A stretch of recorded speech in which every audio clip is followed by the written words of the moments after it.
आइए जीवन परिचय देखते हैं महाकवि केशवदास का। हिंदी साहित्य के विद्वानों, कवियों एवं आचार्यों में महाकवि केशवदास का साहित्य विलक्षण एवं प्रभावशाली है।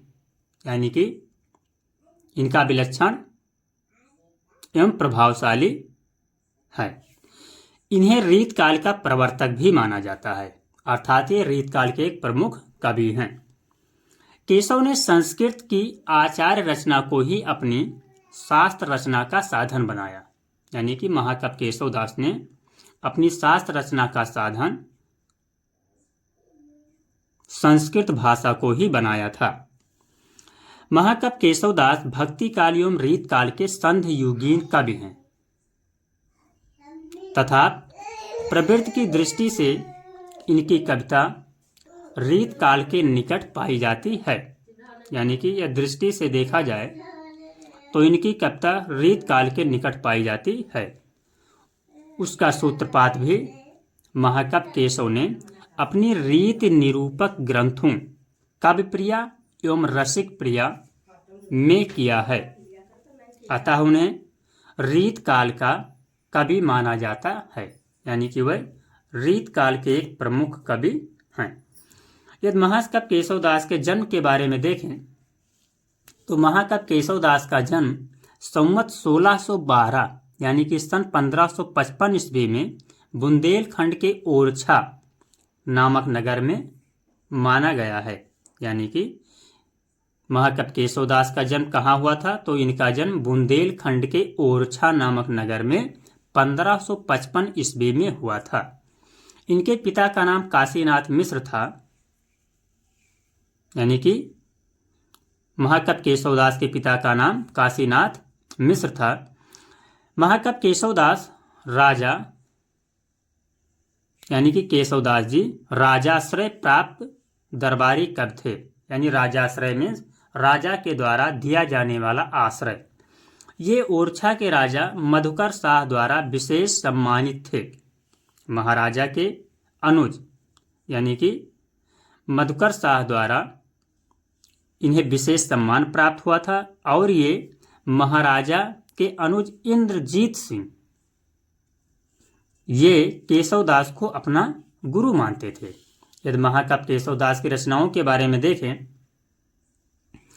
तो इनकी रचनाएं कुछ इस प्रकार हैं, जैसे रामचंद्रिका, रसिक प्रिया, कवि प्रिया, विज्ञान गीता, वीर सिंह देव चरित्र, जहांगीर जस चंद्रिका, नक्शिक, रतन बावनी, रामालिंकृत मंजरी आदि हैं। रामचंद्रिका वाल्मीकि रामायण के आधार पर रचित राम काव्य परंपरा का महाकाव्य है और यही महाकवि केशवदास की कीर्ति का प्रमुख आधार है। यदि महाकवि केशवदास के बारे में आगे देखा जाए तो इनकी कुछ रचनाएं जैसे रसिक प्रिया तथा कवि प्रिया में काव्यांगों का विवेचन किया गया है, जिसका मुख्य उद्देश्य यानी कि रसिक प्रिया और कवि प्रिया का मुख्य उद्देश्य काव्य शास्त्र को सुगम और सुबोध बनाना है। केशव यानी कि महाकवि केशव अलंकारवादी कवि थे। वह अलंकार को काव्य का प्रधान तत्व मानते हैं। महाकवि केशव को हृदयहीन कवि माना जाता है, अर्थात ऐसा माना जाता है कि इनके पास कवि का हृदय नहीं था। आचार्य रामचंद्र शुक्ल ने इनके बारे में लिखा है कि महाकवि केशव को कवि हृदय नहीं मिला, उनमें सहृदयता एवं भावुकता नहीं थी, जो कि एक कवि में होना जरूरी है। महाकवि केशव को इतना प्रकांड ज्ञान था कि उनके नीचे उनकी सहृदयता और भावुकता यत्र तत्र दबकर रह गई। केशव को सर्वाधिक सफलता संवाद योजना यानी अंगद एवं रावण संवाद द्वारा अत्यधिक सुंदर एवं मार्मिक बन पड़ा है। यानी कि महाकवि केशवदास को जो सर्वाधिक सफलता मिली वो सफलता अंगद रावण संवाद के द्वारा मिली, जो कि अत्यंत सुंदर एवं मार्मिक बन पड़ा है। यह संवाद पात्रानुकूल, चरित्राभिव्यंजक एवं वाक्पाटुता से युक्त है। इनकी भाषाओं के दो रूप हैं, यानी कि महाकवि केशवदास की भाषाओं के दो रूप हैं। एक भाषा संस्कृत भाषा एवं दूसरी भाषा हिंदी भाषा है, यानी कि प्रथम संस्कृत भाषा और दूसरी हिंदी भाषा है। इनकी भाषाओं के अतिरिक्त, यानी कि इन्होंने अपनी रचनाओं में इन भाषाओं के अतिरिक्त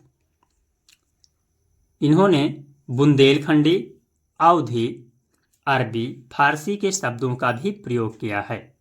इन्होंने अन्य कवियों की तुलना में सबसे अधिक छंदों का भी उपयोग किया। अर्थात इसके विषय में डॉक्टर नागेंद्र कहते हैं कि भक्ति काव्य की वेगवती धारा को रीत पथ पर मोड़ने के लिए एक प्रभावशाली व्यक्तित्व की आवश्यकता थी, और यह व्यक्तित्व महाकवि केशव ही थे। यदि महाकवि केशवदास की मृत्यु के बारे में देखें तो इनका देहांत संवत 1674 अर्थात सन 1617 ईस्वी विक्रमी संवत में हुआ। धन्यवाद।